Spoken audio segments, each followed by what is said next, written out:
Hello, hello, hello, everybody. It's Kate Richburg, and it is that time. Sorry we were a little tardy, or at least I was a little tardy getting on today. Sometimes our streaming platform has some connectivity issues, so that's what I was dealing with this morning. But as I told Janice, as I was restarting my equipment, if anyone can do it, I can. So that's that story. So I'm going to unmute Janice. Janice, I think you can hear me. I can. I All can hear righty. you. And I am going to remove our starting soon and get us going. Okay. There we are. All righty. How do we look? We look great. There we are. We're centered. Let me see. Okay, there we are. Yeah. There we are. I had this worried look on my face because I was trying to, I'm just going to go to the video because I was on StreamYard on YouTube. And Right. I was trying to, if I could moderate, but it sort of lagged, and I can't work with lagging. No. It makes my brain crazy. That's right. Well, here we are. I've got my coffee. Yeah, I've got my water. Got your pieces. Perfect. Well, we'll all take a breath, and we're going to play around with this project, which I am really super excited about. So I'm going to put both of these here, and you're wearing your piece. I am. There. Yes. I am wearing it. This was the original one that got everyone, oh, we want that necklace. Right. Kendra's on YouTube today, and a special hugs and kisses to Kendra because she was the one who really said, in her very lovely Kendra voice, I really wish you would do that in a kit. I really That's right. Do it in a collection. And then I want to also thank Gita for moderating for me today. Oh, yes. She's amazing. It's great to have everybody here and coming together, and we're going to have a really fun time creating this piece. So why don't you, JP, I'm going to move this actually so people can see it really well. Okay. I'm going to put it under the camera here so people can see it. And why don't you, and then I'll go through the kit and everything that or the mix that you put together. But you've done a couple of things, and it'll be up here in just a moment. I'm moving it over. There we go. Let me go ahead and add this in and highlight that. There we go. And so you guys can see there's two pieces that Janice has here. Both beautiful and both strung in two different ways, and we're going to tackle both of these today. So, Janice, why don't you talk a little bit about your story with these? Okay, well, this project was done I did this with Citrine and Pearls many, many years ago, and it's one of my favorite necklaces. I've probably had this necklace, I want to say 6 or 7 years. Mm-hmm. And I've gotten a lot of compliments on it. And I think it was at the last bead retreat, which was a year and a half ago, almost 2 years in September. We haven't been able to do it because of COVID. I miss it. But I got a lot of compliments on it and a lot of questions about pearl knotting and knotting with different size beads and different size bead holes. And then you and I were chatting, and we decided I'm reading a good mystery, so I'm wondering what that squeaky door is. Sorry, it's our door. Oh, okay. I'm reading a good sorry about that. Reacher mystery, and it's like It's the bead. It's the bead phantom who's coming in. Oh, okay. I No. thought it was the couple We're held good. up in the motel and they weren't allowed out. No, not that interesting yet. You never know, though. So the original necklace was done on KO or micro C-Lon. And then I decided with your help, it took us a long time to find citrine nuggets, to find pearls. It did. And especially then during the pandemic with no shows or supply issues and all of that business. So, yeah. And so I replicated the one that I have, and I decided to also do it with soft flex. So for anyone who doesn't want to bother knotting, there are more than enough materials, as you can see from those two samples, to do one either knotted or to do one just strung on soft flex. It's whatever you want to do, and you could string it on soft flex now, and then a year from now, take it apart and knot it. But it's basically, it comes out nice, really comes out nice either way. Mm-hmm. It really does. And that's basically it. It's citrine, it's pearls, it's a beautiful check glass rondelle. It is also, I've added a little 11-aught seed bead. That 11-aught is so great. And I brought the seed beads here that we're going to look at. There's some seed beads that are included in your kit, but I've also brought some others, and we'll look at the kit in just a few and kind of look at how all that goes. Okay, I want to be careful. You know, it's so easy to call it a kit, and then right. It's a mix. Yeah, is what it is. It's like a collection. It's a is. very curated, every single bead that went in here, and just for everyone who's watching, every single one of those organza bags, if you order this, I actually put every single one together. I had everything shipped to me in Virginia. I counted out how much we had of this, how much we have of that, and that's how we got. And then I put them together and sent them to California. So I hope I did a good job of selecting, pearls and citrine and everything else, so that you're happy with what you get. Because I really did try. Yeah. And I wanted to mention to everybody, we are still having some Facebook issues. Our platform is Facebook is having some streaming issues today. So if you are watching this on our Facebook platform, you may want to jump over to our YouTube platform as well. It looks like a couple of our Great Bead Extravaganza group and our Bead Table group is not wanting to accept the broadcast. And it was a thing that was popping up. So hopefully it'll be resolved soon. But we're going strong over on our YouTube channel and in our regular createwithbeadshop.com Facebook. So sorry about those glitches today, you guys, but it was something that just couldn't be helped. It's a platform issue, not an issue on our end. So I really appreciate your patience with all of this. Yeah, thank you. So here's the organza bag, JP, and I'm gonna pull that organza bag out, and these are the ones that you indeed put together yourself with everything. And I really like the mixture.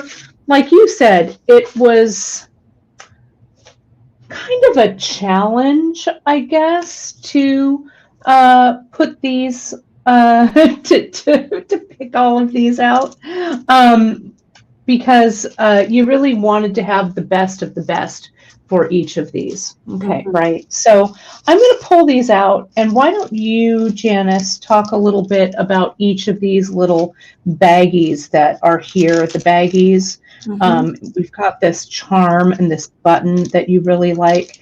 I feel really good because this was my contribution. I found these guys, which I was very happy with. but You these did are more great. than that, Kate. You Oh, really well, helped all the way along the way. There, I couldn't have done it without you. Um, so I'll start with the pearls. There yeah, look at how are pretty those are. there there's some coin pearls in there, and those are the flat ones that look sort of, they're about the size of dimes, maybe a little smaller, Mhm. like 10 millimeter. And then we have, I'm trying to remember, I think it's 6 gray pearls that are about 6 Mhm. millimeter. Then we have some almost round or potato. It depends on when you open your bag what you get, because the strands would sometimes, I ordered like maybe 50 strands, and they all come in a hank, and some of them are more round than others. But then you Right. get some round potato pearls, or uh, they're about also 10 millimeter. And so you have an assortment, and it really very much mimics the original necklace in that Mhm. I used some alternating sizes and some different colors to give it uh, some more extra interest than just a citrine nugget, a pearl, a citrine nugget. Right. And because everyone, I think, liked this necklace because it feels very artisan, uh, Right. very handmade or something. Um, and so you have more than enough to stretch your necklace out to at least 22 inches if you want. I think those are, I want to say, Kate, are probably about 18 if you I'm measure going them. to measure. Yeah, I'm going to give a measurement here. And you can see, I wanted to lay this out, and I'm going to get the camera down a little closer because I want people to see um, how they work. Now, you were saying that the beads have, or the pearls have a few different sizes and shapes, and you can see Mhm, that here with the different mhm, pearls. I think the beauty, Janice, when you design a piece is that you design for the materials. I don't know how I'm trying to say it. I feel like you're not trying to put materials in or fit a round square peg into a round hole, if that makes sense. I feel like you take a look at each element that you're working with and you make sure that they harmonize with each other, like the pearls all work, mhm. and they harmonize with their other friends in the piece. So everything flows together. Nothing is really out of place. Well, thank you. And you kind of honor the individual quirks of all of these beads. I don't know if that makes any sense, but that's what I always observe in a piece of yours. Oh, thank So you. Thank you. Well, back to, I think in this necklace, the one thing, yeah, this is 18. I thought it was about mhm, 18. mhm. The one, there are more than enough materials to go to with the seed beads to go to even 22 inches if you wanted to stretch everything out more. But Yeah, it what just you, depends on how many seed beads, like you say, how right, many you want to use. right. I think that when you lay your materials out, you do want to be mindful of how many citrine nuggets you have, where you want them placed, where you want the coin pearls to be placed. Hmm. I think your materials, like you were saying, my materials really tell me, they give me the information about what my design is going to be. And Hmm. I will lay, if I have limited materials, I will lay them out. I Hmm. won't be so optimistic that if I just wish that they go all the way to the other side and I finish, I actually Right, know that sometimes I will run out and that I have right. to do a little pre-planning. But then when I string, once I've decided, okay, I've got 5 of something for one side and 5 for something else for the first side, then what I do is I just really go a small little bit at a time. I don't rush to the next section. I just go, what do I like first? And I work maybe 2 inches, 3 inches at a time. That's it. And if I like it, then I keep doing something along those lines. If I don't like it, I will probably take it out. Now, Emily is so good at creating patterns. She will lay out, get a little section of, let's say, leftover soft flex, and which she saves, which I love about Emily. And then she will try different patterns to see what she likes. And I think that's a great idea. And you're going to know when you start stringing what you like. You really, you have a voice, and if you just don't rush, your voice is going to tell you, yes, that pleases me. Nah, not so sure. Right. And I think it's just a wonderful journey to go on. And I love what you're doing now. Are you doing your own thing? Yeah. So I'm laying these out kind of as you're chatting here a little bit, kind of taking that all into consideration. So what I did was I laid my tape measure here. And I would make mine, for me, it's probably actually going to go a little bit longer. So I maybe would make a little bit more space in between here. So I know that maybe like this section is going to be the center. So when I get to this portion, I'll go ahead and measure this side to make sure that I have the right amount. But you can see maybe some intentional repeating here, some little clustering here, a coin pearl kind of on one side, and then on this other side, kind of,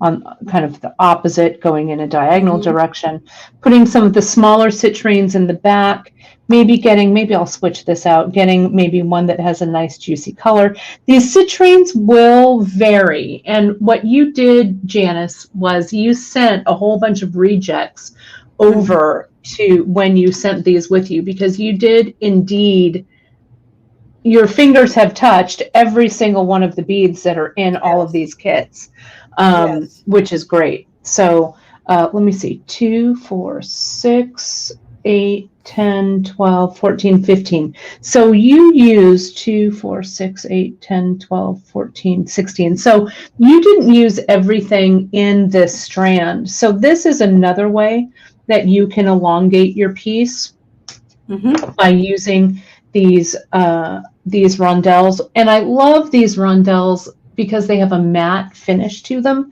So I don't know if I'd lay them out. Maybe I would. Maybe I'd do kind of some intentional repeating here. I don't know, maybe there. Maybe I'll put a couple in the middle. But this will definitely elongate my piece, because I want it to be just slightly longer, probably. Maybe 22 is a little long. Maybe it'll be 20, but I'll have to measure as I go along. But I'm not worried so much about the measurement at this point. What I want to do, as you were saying, is get a feel for what's happening with this piece and kind of how it shakes out. Now you put in, we added, and I was worried that we hadn't put them in when you're like, where are your seed beads? I'm all, wait a minute, they're in the kit. They're okay. So these guys, these 11-aughts, you have plenty. So if I wanted to elongate this even more, I'm going to dump these out into this little, this is the nickel. It's that nickel plated, which is one of our favorite colors. Emily was like, you guys have to carry this. This figures prominently in a lot of Emily projects. But you can see this one that's on Soft Flex, you used the seed beads in 1s and 2s. twos, ones, twos there. And so it kind of acts like a little knot, what a knot visually would bring to this piece. On the one that you knotted on thread, and you used C-Lon for this one, but someone also asked if we could use the Griffin silk, and I've got some Griffin silk here too, and we're going to test them all. Knotting this on thread is a little more of an advanced project for you, right? It is. For those of you who are going to attempt it. But you can see how there are the knots in between, and there's even a knot, there's a seed bead, then a knot, then a seed bead. So if you want your piece, like I like to call it, a little more thread forward, then stringing this on silk is a really great way to do this. And we're going to talk about how to get with both of these. This is the little cup end tip, or the clamshell, the cup end tip, and I also have the clamshell end tip for you to look at as well.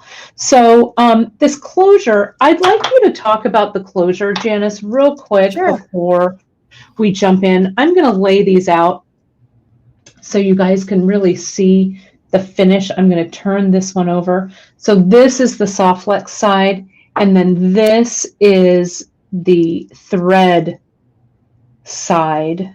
And then we'll get cracking. I'll jump in and we'll talk about the different ways that we've strung this. But let me get a little tight on here so everybody can see that as you discuss it. Well, the only thing to discuss is to take your leather, make sure it'll fit through your button, and then put an overhand knot. And right, that's it. Really, that's it. I mean, if you're a little worried, you could put in a tiny bit of GS Hypo cement right into the knot. But I've cut enough leather, and each one of those bits of leather I cut myself. You did. I did, and all it is an overhand knot. And yeah, so I'll go ahead and because it's a natural leather, it's going to get a nice warm golden brown after a while because of it touching your skin and the oils from your skin. That's going to be a bit big. You're going to have to. Yeah, this one's a little large, and I was just going to show. I was just going to show when you make this overhand knot, what you want to do is you want to grab your button, because we want to make sure that it's not too large. So see how I've made this large loop here? I'll come in and I'll kind of measure it there. It's almost there. And this loop may stretch a tad if you wear this quite a bit, because the leather will stretch. So I want to be just a little tighter so nothing will come out. But essentially, you just want to tie that overhand knot loop. There we go. I like the looks of that. Okay. So then what I'll do, it's about the same size. I'll come in, and I wanted my knot to be nice and, you know, nothing is crossed. The leather, the two strands of leather aren't crossed over. Then what I'll do, if you can't tighten it as tightly as you'd like to, I was having a little bit of difficulty tightening it. I'll go ahead and I'll grab the leather in my chain nose plier, and I'll pull that knot away to give it a little more tightening there. And you can see that tightens it down. That's about the right size. And so then what I'll do is I'll come in and I'll give these a little bit of an angle cut, and I'll leave a little bit of a tail there. So I'll angle cut it there, and I'll cut them a little bit offset so they're not exactly the same length. And there's that. Now the button that you chose, JP, was you chose this, what we call the little fish pond button from Cynthia from Green Girl Studios. And this is a nice size, this button. You could, you know, if you're replicating this later, if you're watching this on replay and we've sold out of Janice's curated collection, you can kind of go stash diving, or we've got a lot of fun things on our website on beadshop.com. Currently, if you're watching this now, you go right to the homepage on Beadshop, and it's listed right there. So you can grab it. If we're sold out, another group drops at noon Pacific time. So right now it is 11:04 here on the West Coast. So I'm going to sign off just a touch early before Drea puts those the last bunch in. But you can see this button. It's maybe it's about 5/8 of an inch or so. It's a nice size. You can use a larger button if you'd like, but you just want to make sure that the loop of your cord will sit in it nicely. And then the other little embellishment, Janice, that you added, we love this two-sided little charm. Yeah. Yeah. It's nice and heavy and thick. And where you attached it, I want to show you. This is the one that's on thread, and we're going to look at this closer in just a second. But all you did was you added the jump ring and put it just around the strand of beads there. And it's the same thing on this side. It just goes, and there's a little seed bead underneath. So it moves around nicely. And you can see easy peasy, yep, right? Easy. And so the closure on this one, can you see this is on the soft flex, and you've used the crimp cover there, and then there's the wire guard there. So all of that prevents the soft flex. This is strung on fine soft flex. All of that prevents the soft flex from rubbing along this. And then the button side is also done the same way. The button just goes into that wire guard, and then that crimp cover covers the crimp. Now, it's my guess, Janice, that you did this side first, correct? On your soft flex? I think I did, yes. The button side? I didn't start with the button, but when I was ready to do the closure, I'm sure I did I would just normally do the button side first, and then decide how big the leather loop should be. Yeah, it's just from practice. Now, the difference between stringing on this, well, there's a lot of differences, but one of them, stringing on this thread versus stringing on the soft flex, you can see the thread it's a little drapier, right? But when you wear it, you're not going to notice really. But the soft flex, since it is a wire, it's a nylon coated wire cable under here, you want to be very careful to not, scrunch it up in your hand and stuff like that, because it can get a permanent kink in it. Or throw it in your purse. That was right. That was a common one we saw at the old shop. At the shop, yeah. Well, how did you get? Oh, he would throw it in my purse. Yeah, right. That looks like this. Throw it back into its little home, organza bag, right? Yeah. So it also, though, makes a difference in how you string these, maybe where you start. So you were saying with this one on soft flex that you didn't attach the button right away, right? So with soft flex, what I could do, because obviously I would cut a length, so I'm going to do that here. Let me raise this up a little bit here. And I'm going to, Millie had a nice comment. I'll put that up. Millie says, greetings from New York City. Hello to you, Millie. She says, Janice, this necklace just glows from every angle. It must be breathtaking in person.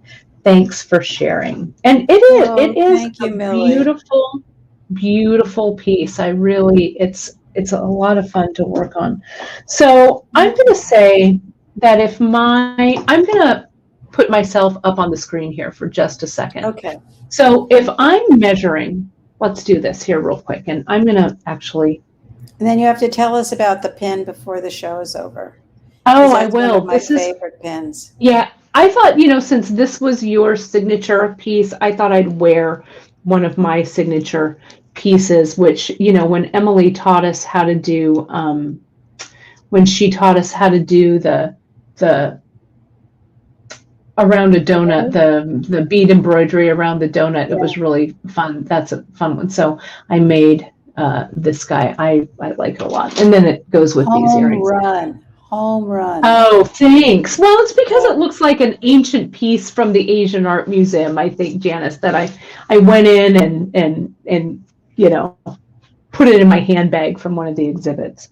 So, but I didn't really, I made it. So what I would do, I didn't really. So if you're watching this from the Asian, I didn't. I haven't been to the Asian in a while. So I promise I didn't do it. So where I start, where I get my length, I actually just kind of do this. I get my Softflex and I'll look at myself in the mirror, in this case, the screen that's in front of me that all of you guys are looking at. And I'll say, you know what? I want this to sit maybe about right here, maybe a little less, maybe about right. That feels about right there.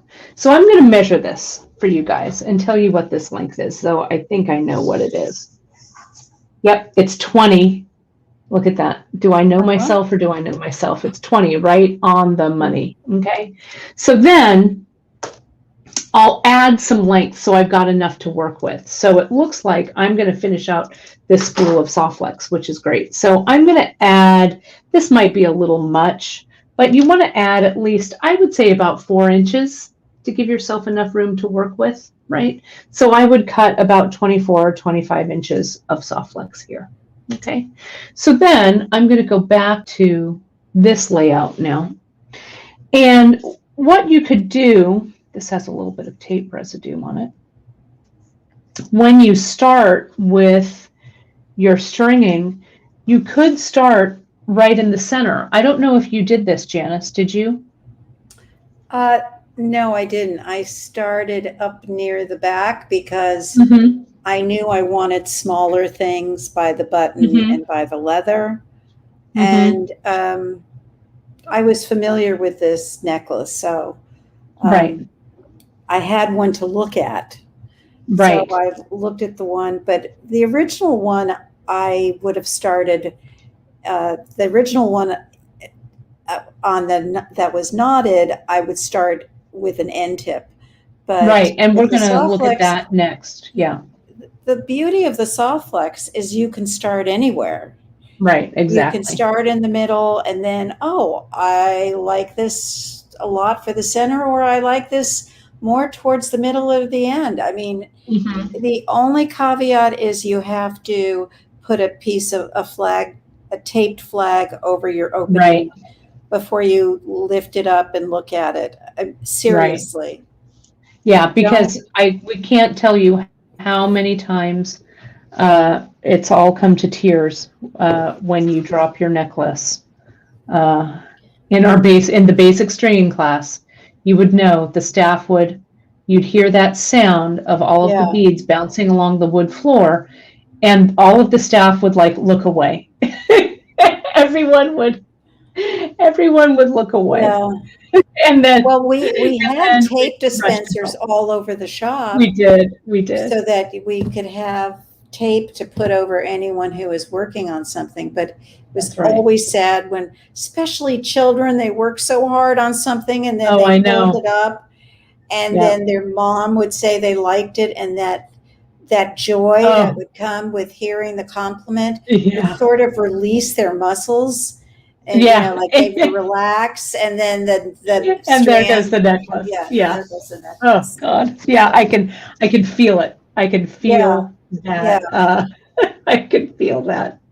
So speaking of tears, Kate, how did you get that Band-Aid? Was that like a metalsmithing thing, or was that cooking? No, it was me and my rotary cutter. Ooh. We had a little good time there, but it's not as bad as the time I was on. I don't know if you ever remember that show called Craft Lab. It was on HGTV, and I used to do stints on Craft Lab. My buddy Jennifer Perkins used to host it. So I went to LA. It filmed in, I don't know, Studio City or Burbank or somewhere like that, where they filmed all those TV shows. And I was making a project, and that show, it dedicated. I can't hear you. There we go. I think we're reconnected. Okay. Are we good? Okay. Can Yeah. you see me here? Yeah. Okay. Yes. Putting my piece of tape on. And so, so I was prepping. I had to prep some other steps, and I was doing something with a rotary cutter. And this was before we filmed. And so as I was cutting, kind of not paying as much attention as I should have with my rotary cutter, I rotary cut over these two fingers right before I was going on camera. And it wasn't deep. It was just, it was there, right? And I'm like, oh, well. So you know me. I was like, how can I hide this? How do I recover from this? And so the makeup and hair people and stuff on set, they were really what did they have? Like, well, they were incredible. And so what the makeup person did, and if you watch my episode, you'll see, because we taped a couple of things beforehand, and then afterwards I had to go in and do some pickup things, and that's when you see she cut Band-Aids, like little tiny Band-Aids. So I have like a little Band-Aid here and a little Band-Aid here. And I don't have any scars or anything. I mean, it could have been worse, but it was fine.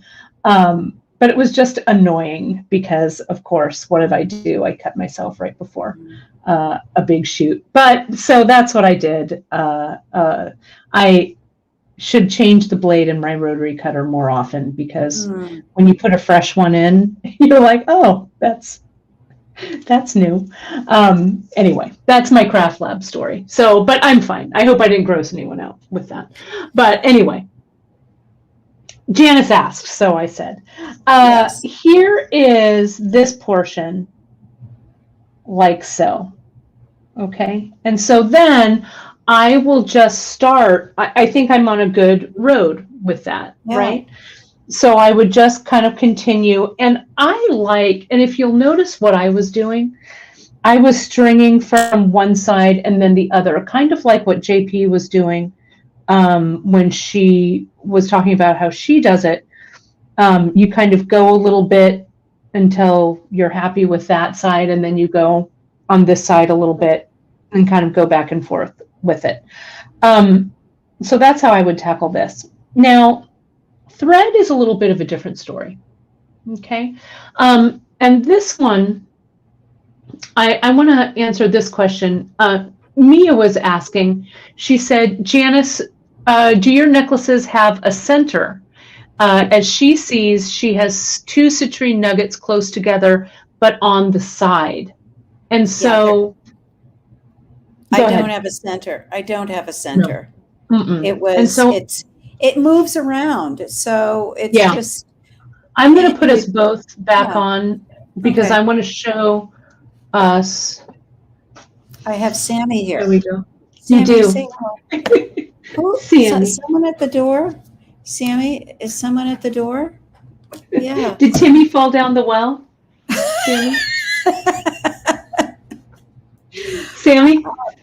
Sammy? Okay. He'll have to really come in to be seen. Did you notice the different size holes on the different beads, Kate? I did. Yeah, I did. And so I want to talk about that just real quick, but I wanted to show you on this piece here. Mm-hmm. You can wear this and see, like you're wearing it in the same place. You have yours over to the side. Yeah. Right there. So this can go anywhere, really. Mm-hmm. And so if you want to intentionally have, like you have, what Mia was talking about was this section right here. So if these look so pretty stacked. Two together. Okay. Looks good. Yeah. So see, even if that clasp is right in the back, I put it right on the back there. Mm-hmm. See how it's actually sitting, there we go, over to the side here. There it is. Yeah. So in a necklace like this, I probably wouldn't put this in the center. I would kind of make that kind of a choice over to the side. But let's take a look at this piece with thread. So Janice, you used micro, right? Correct. Correct. And we also have, and I brought some others, and we're going to test it out. I brought the size 4, and this plays into the sizes of your bead holes. Now, if you haven't strung on thread, this is, let us reiterate, an advanced project for thread, beginning project for soft flex, for sure. So let me get your threads. I think the 2 is going to be really too small. I think the 4 is going to be on the small side too. I think it's really, but try it. I think it's probably going to be a 6.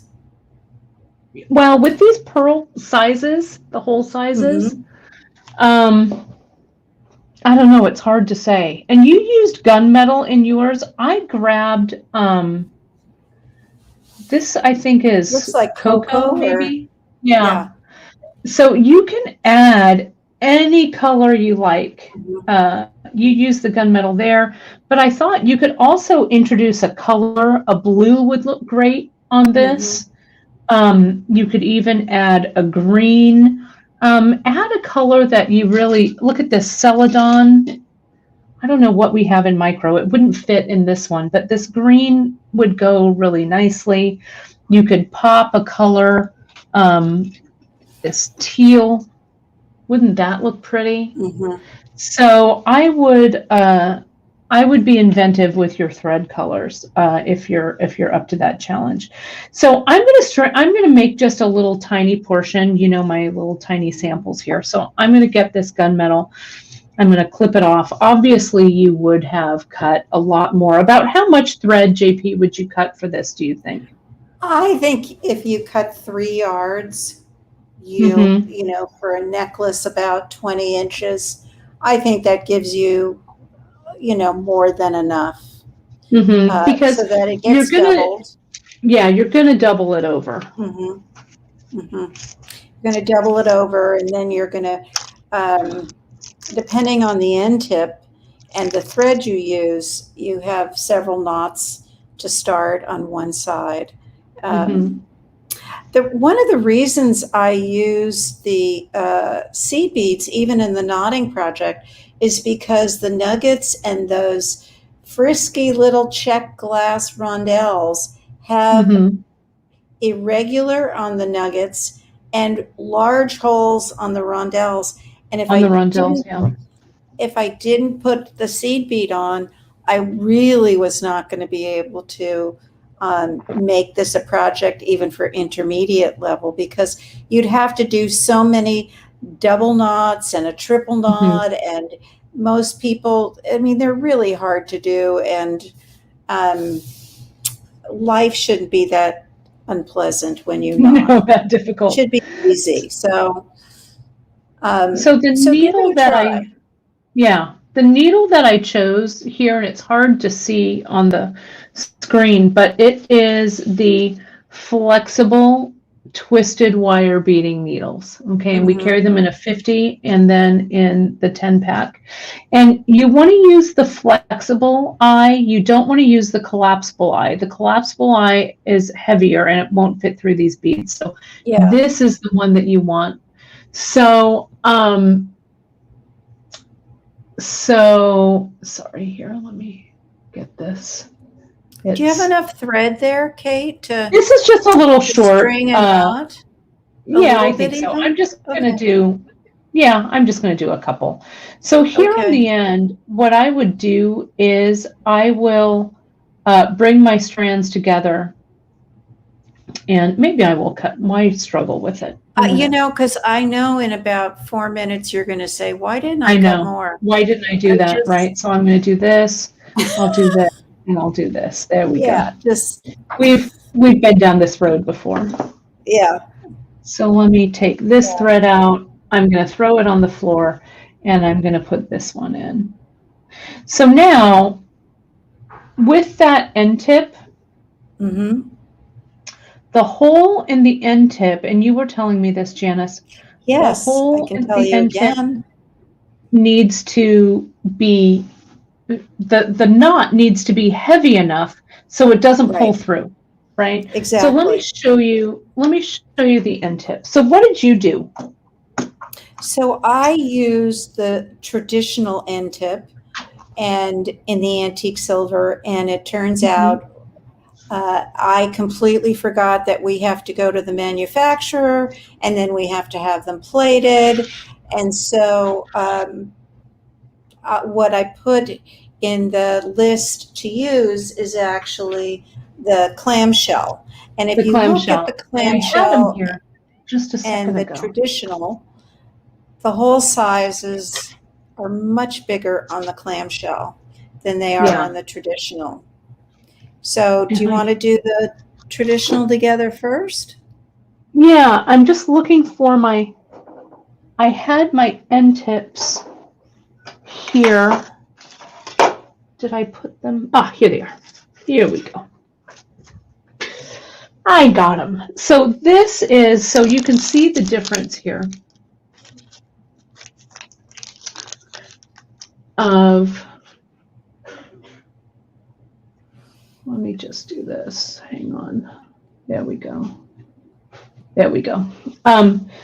We've got two. This is the clamshell, like you were talking about, that have the little clams, the little shells on the side. And then this is that traditional end tip that's just the cup with the hook. And if you look, if I turn them to the side, can you see that hole in there? How big it is. Now, if I turn this one to the side, you can see that hole is a lot smaller. So if I were doing, and I'm going to slide this traditional one on first.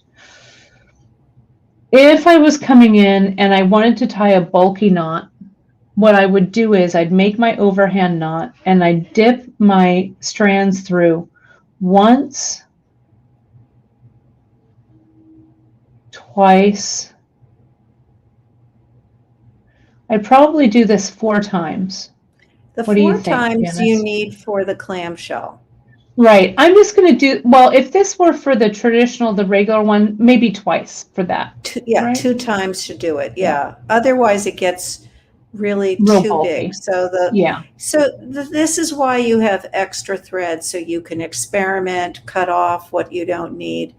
And then you want to get that, it's all one knot. That's what I want everyone to know. It's one knot going through itself again and again. And then you have to test it. Yeah. Now And so see, that's the bulky knot there. And then this would just be the 2. And I'm going to show you that again. Right. Sorry, go ahead. I didn't mean to interrupt you. Oh, that's okay. We have a very good archived project, Pearl Knotting, which goes through how to put on an end tip and also how to end it. We really are on the cutting edge of how do you end a necklace, because most pearl knotting instructors will have you try to do this kind of knot and pull it into the cup on the other side, and that's just crazy. So we'll show everyone today how we do it on the other side. But yeah, why don't you try those on each one of the end tips and see if they work? Yeah. So see, here's that doubled one. And so let me grab a little bit of a longer thread. So this is, so instead of, like you were saying, Janice, the going in and in, making the loop and then putting the ends of the thread back through it. That's what you want to do, rather than doing a knot, completing that knot, and then trying to tie another knot on top of it. You're just going to get a little chain of knots here that's just going to pull right through, right? So again, there's that once. That's what you get, because the weight of the necklace after time will stretch on those little knots like, oh, well, the knot's not big enough. I'm going to put another one right on top of it. Right. So you But- would do this and then you'd tie it again like that. Yeah, and that's the mistake people make. You Yeah. want one juicy, One good juicy knot. night. Yeah. That one And then knot. it's also hard when you tie that knot again to get it right in Yeah. the same place too. So here's that double knot. I'm going to go ahead and put my thread through, put my needle through and pop it on. Just pull it over the head of the eye of the needle there. Mhm. And this will just come in and it's going to nestle Mhm. right inside that cup. Right? Can you see that there? Right. So this is the time that you would use your GS Hypo cement and you would add some GS Hypo right to that knot. And you can continue to work on it, but you will start to pull this knot together. You know, it'll start to cure on this knot. You don't want to do anything with the tails. You want to leave that until your glue has completely set. And usually that's usually 24 hours for me. So here's that one. I'm going to set that aside. And this is the knot that I tied with the 4 going through the loop 4 times. And when you put these end tips on, you put them on this side, you go up and through the cup, right? I always say that you put it on so that the hooks will be pointing towards the clasp and away from the necklace. Mm-hmm. On this side, So- it looks like you're holding an umbrella and you're going up Right. through the top of the umbrella. And all you have to remember is the purpose of the hook is it's to hook to your clasp. If the Right. hook is touching the bead, you have it on wrong. Yeah. And you can see that Yeah. there, how it's connected. Yeah. So then you would just string. So I'm going to use a couple of these and I'm just going to string them on. So, let me clear Did you my test it, stack Kate? here. Did you pull on it? Yeah, I did. Yeah. And you Okay. can really feel that and you can see visually, and also Okay. that's not going to go Okay. anywhere. Okay. And Okay. again, your glue is there. Mhm. Okay. So I'll come in. I don't usually put a seed bead next to the clasp or next to the end tip because I don't like that it kind of acts like a little elbow almost. So I'm going to put, though I could, I don't know. I don't know why I'm not feeling it today, but I'm going to put one of these guys on. And so you can see it nestles right up against it. And then I'll start with my seed bead. And this is where, with thread, you really notice the difference in the sizes of the bead hole. So if you look at this pearl, can you see the hole size here? Well, if I put on and you want to make sure that your thread is even in your needle. See how I have that little bit of thread there? So I want to pull that down and make sure that my needle is at center. So I'm going to add a citrine. I might not add a citrine this quickly if this were my finished piece. Sorry, my finger in my Band-Aid is impeding my skill here a little bit. Can you see that hole in that citrine? Look, we can almost see the beadboard through it, right? So it's big. So that slides on really easily. And so You know what here, oh, sorry. go ahead. You know what I found, Kate, is the nuggets, the citrine nuggets are carved or made in India, and they use equipment. As you can see from the bead holes, it's not necessarily the sharpest, and in some cases, the bead was drilled from two sides, and so if you find that the bead's not going through the soft flex or it's not going on the needle, turn the bead around and try from the other side, because they all came on string to me. So they can be strung. It's just that you may have a little bit of it's off right in the middle if they drilled it from one side and Right. then the other. From one side to the other. Yeah. Right, exactly. And sometimes the drill is tapered, right? It's Yes. not a core drill all the way through. So yeah, you kind of have to play around with it sometimes. So you see, I've quickly just tied a couple of knots. Basically, you can tie knots in a lot of different ways. We have a lot of great tutorials on knot tying and the pearl knotting with the tweezer, without a tweezer. We have a great handout that Janice does her no tool method here, like I'm doing. I don't, when I string, though today with my finger, it's a little funny. When I knot, I don't really use a tool. I've been knotting for a long time. But I wanted to tie this knot, and I wanted to show you why we added the seed beads in. So can you see on this side with this citrine, how that 11-aught seed bead is kind of coming up to the hole in the citrine. Over here, I tied a knot, and see how that knot is just falling right down into the stone because the hole is too big there. Okay, so that's why around these citrine especially, you want to use that seed bead, and that will act as your knot. Then if you wanted to tie a knot on the other side, it's kind of hard with these little tiny beads there, but there we go. We'll split it and then tighten it down.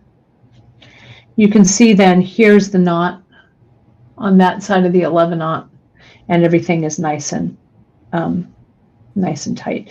But you can see here, since I tied that knot here, see how when I pull it down, that bead wants to cover that knot, and you can see that I've got space there. So that's why it's with all of these different sizes of bead holes, that's why this is such a challenge. Should I test the silk thread, JP? Do we want to see what works? Yeah, because people will have the silk with the needle or nylon with the needle at home, and what size to use. I'm going to start with the 4. Okay. The unfortunate thing with the silk with the needle is there's one thing you can't do. You can't, after you do a knot, separate your threads and make the knot tighter, which is my fail-safe way of tightening down my knots. And it's just like this. I just always use, unless I have to, like I have to use the Griffin silk, then I will. But for teaching, I will not teach with it, because it's really frustrating to not be able to separate those threads and gently pull after you've done a knot to just tighten it. It's like a little dream trick. Yeah, in my opinion. And I'm going to show you, I grabbed some knotting tweezers here, or as you like to call them, Janice, the unknotting tweezers. Unknotting tweezers, yeah. I will show you my little trick to using the Griffin with the knotting tweezers. So here's the size 4 right here. I'm going to scoot this up a bit. There's so many remnants of projects past sitting here. There we go. So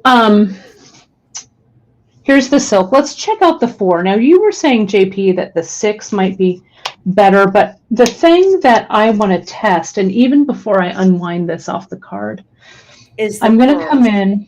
Yeah, I'm going to check the pearls, and I'm going to check like all 3 flavors of the pearl. So here's this regular one here. This goes on, and you can see, yep, it pops on. It fits, but I think a 6 will be too large. You're probably right. Yeah. So I'm also going to check. I'm going to try the gray one, and I'm going to try the button one too. So here's the button pearl. That sails on no problem.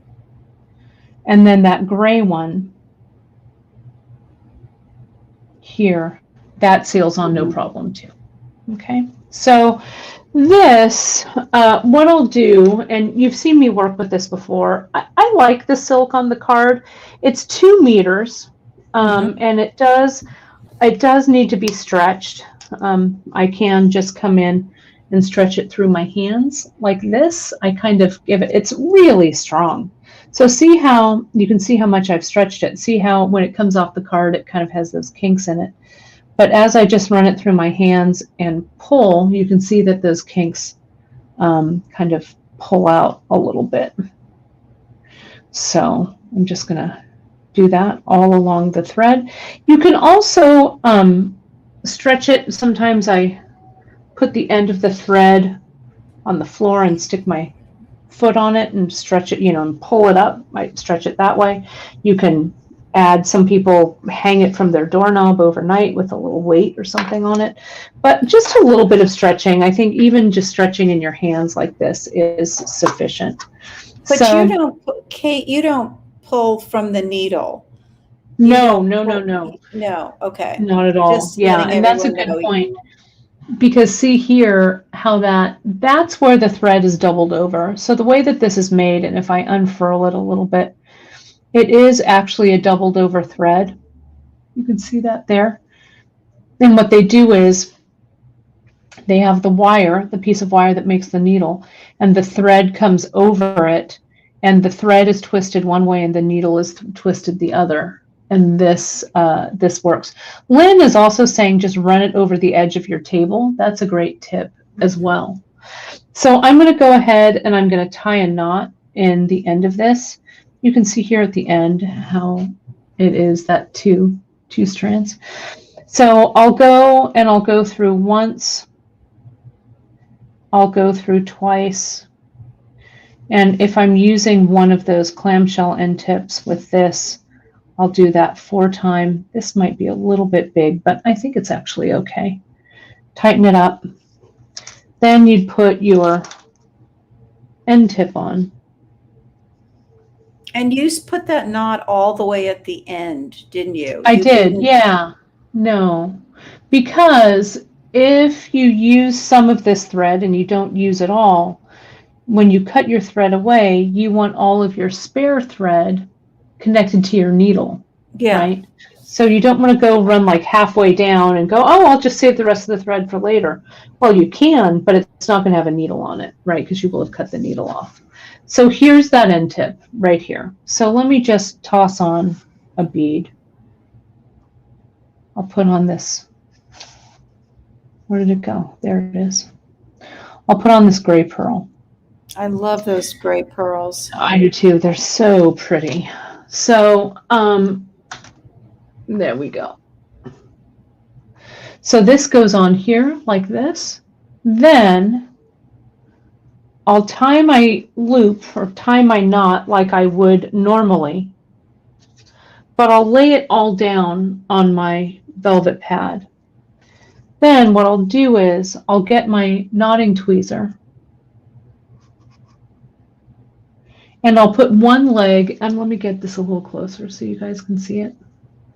I'll get one leg of the tweezer on the inside of the loop and one on the outside. And I'll grab it firmly but lightly right underneath the bead. Then I'll have enough opening in that tweezer so that I can pull the extra slack out like this. And as I tighten it up, I'll kind of, wiggle it a little bit, push that knot right up next to the pearl. Now, this is the kicker here, you guys. When I take the head of the tweezer out, and I haven't tightened this yet, can you see how loose the knot is? There you go. I think you can see it there.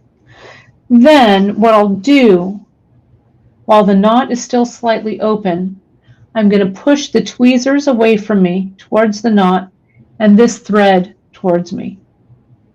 And pretty much every single time, you'll get that knot in the right place. Don't worry about this knot too much if it's not super tight up against what you need it to be. That's okay. You might have a little bit of wiggle room, but see this size, and I'll check this check glass bead, and that knot looks okay next to there. Okay. So another trick that I've done with this is I'll tighten up this loop, leave that knot tight, or loose, sorry, right there. Then when I go to tighten it, I'll tighten it with the next bead that's coming along the strand. So I'll string this pearl on. And as it comes down the pike here, you can see I push the pearl up, and that knot tightens. The pearl acts as the pusher for that. So those are two ways I like to utilize this thread. Mm-hmm. You can also, as you get better and better with your knot tying, you can just, of course, do this hands-free method. This is, you do yours, everybody does theirs a little bit differently. This is the method that Janice taught at our bead retreat. That was a lot of fun. You had everybody pearl knotting there. Pearl knotting, I think, is such and kind of an, I don't know if old world skill is the right term, but being good at pearl knotting and knowing the different closures of your beads and things like that, how to connect to your clasp, is really, really important, I think. Are you saying that knotting is the No, I'm not saying that. the backbone of jewelry making? I am not saying that, but I am saying, I knew you were going to throw that out there. But what I'm saying is, it is a dying skill, and you need to, it's, I think, really valued.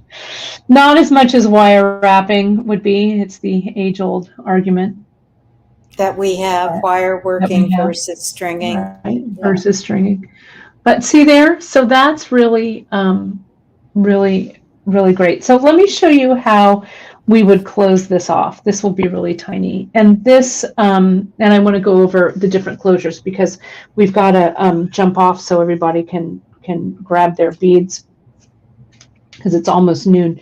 But I will finish by putting on a bead, whatever it is. And then I will put the clamshell. Now this is where it goes in from before, where I went up between the clamshells. This one I'm going from underneath. Right. I'm glad you're doing it on the griffin because most people don't know about untwisting it. And so I'm glad you're doing it. If you were doing it with thread that you had doubled, you would just cut the needle off and separate your threads. So I'll have that one here. I'll just put this here, and I don't put a knot between the last bead and the end tip. And Cynthia is asking, well, again, it's a little skinny, right? It's a little, you want that end tip to butt up against something nice and, a nice bead rather than a tiny little knot or a tiny little seed bead, right? So see how this comes up next to that and looks nice. Mm-hmm. So Cynthia was asking, how do you control the tension when you tie your knots? That's an age-old question, Cynthia, and that comes with practice. Like any skill, wire wrapping, soldering, riveting, stringing, crimping, all of that, make yourself some little testers like this, right? So that you're not so married to the outcome of the piece, and just practice. And you'll get better and better with each necklace as you go along. And that's just the answer, really. So here is this griffin cord. It's coming out of my end tip, and I'm going to give myself, I don't know, maybe 2 inches or so, maybe a little bit more. And I'm going to clip it away. If, as Janice said, if I were using a doubled over thread, Let me move all of my carefully laid out gems there.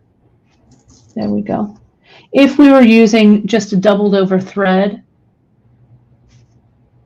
I'd clip it off there. Okay, the outcome is the same. The technique is the same. But with the griffin, like Janice was saying, and I can make this a little bit shorter. There we go. This is where you need to unfurl the ends of your silk. So a lot of people, like you were saying, JP, try and just tie an overhand knot to get it right into the cup. You're going to be working with that forever, right? It's very difficult to do. I agree, and it's so unnecessary. Yeah. Absolutely just not necessary at all. No. Because what you do is, see how I've untwisted that double strand. Now you can really see that that's made of a double strand. So now I'm going to do a square knot, and I'm going to do 2 half hitches to make that square knot. So I'm going to go my left hand side, this is my left hand, I'm going to go over the right hand side, and I'm going to go through once, twice, 3 times. And I'm going to bring that knot down into the cup. And I'm just going to double check it.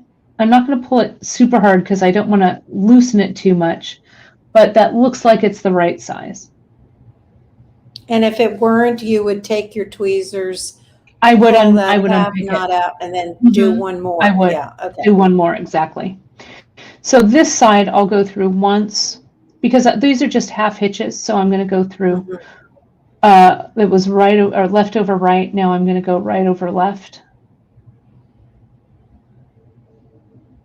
And see how when I tie it down, it goes right into the cup, and I've got a nice fat knot right there.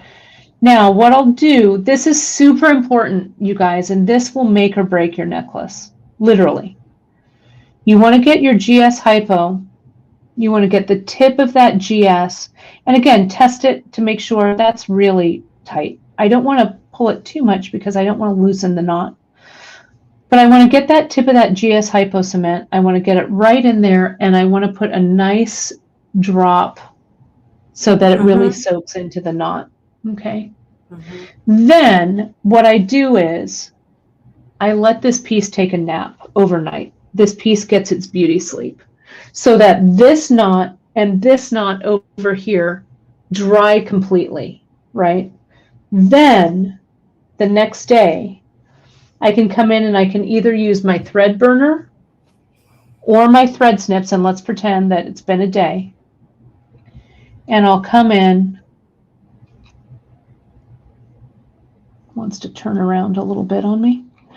I'll come in and I'll clip that both threads away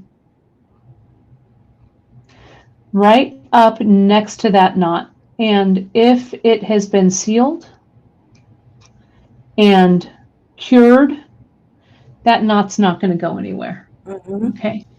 Then you attach it to whatever it is you're attaching to.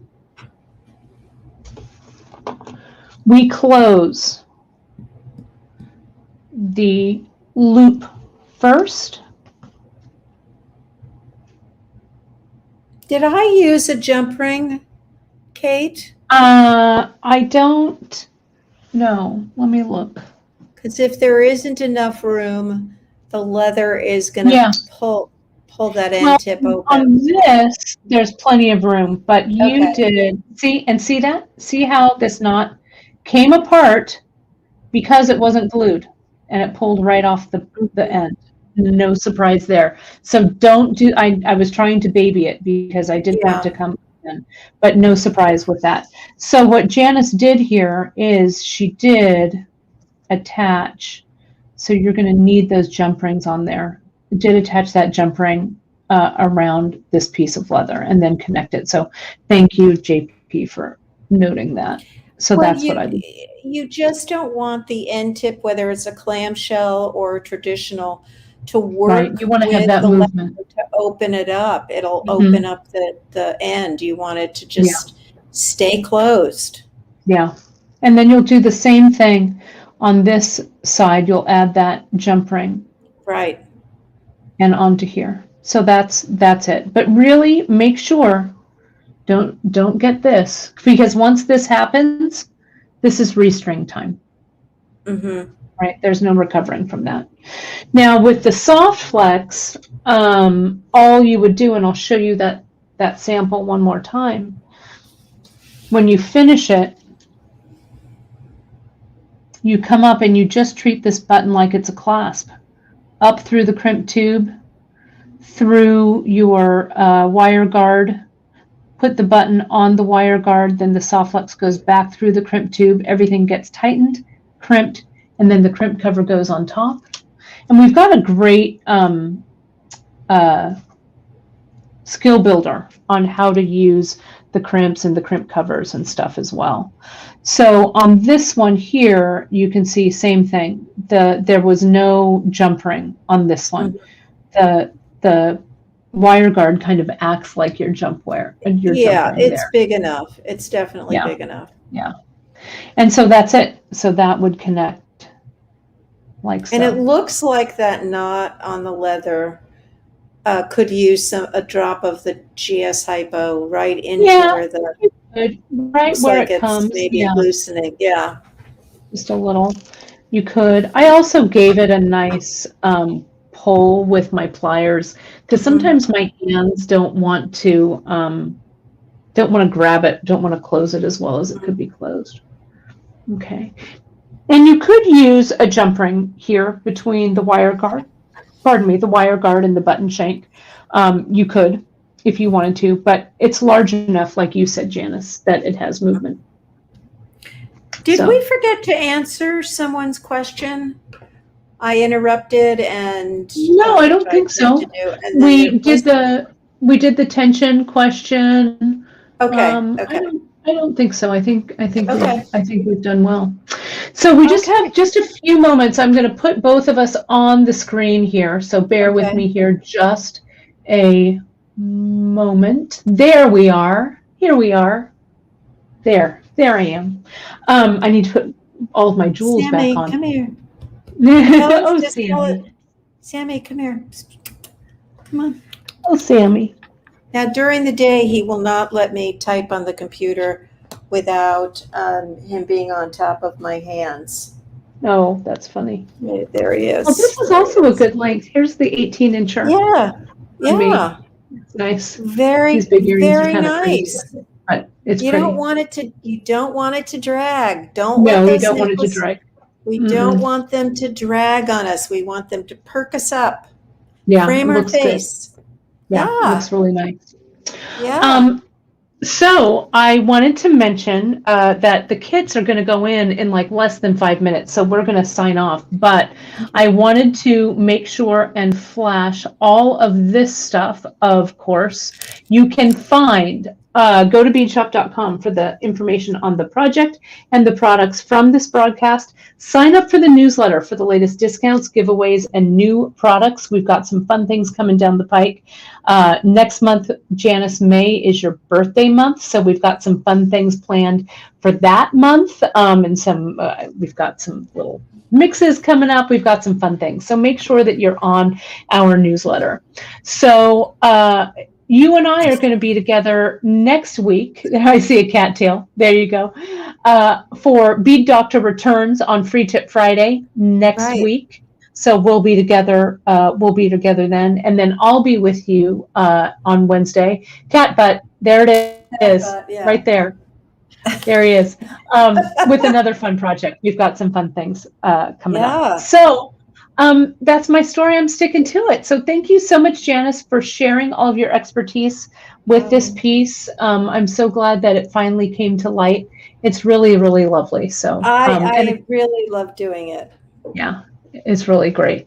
So again, you guys, if you're watching this on replay, thank you so much for joining us and watching us on the replay. The kit may be sold out, but if you jump over to beadshop.com, you're going to find a whole bunch of fun stuff that you'll be able to work with. So we really appreciate all of your likes, your shares, your thumbs up all of this. It keeps our small business rolling. So we really Yes. appreciate you.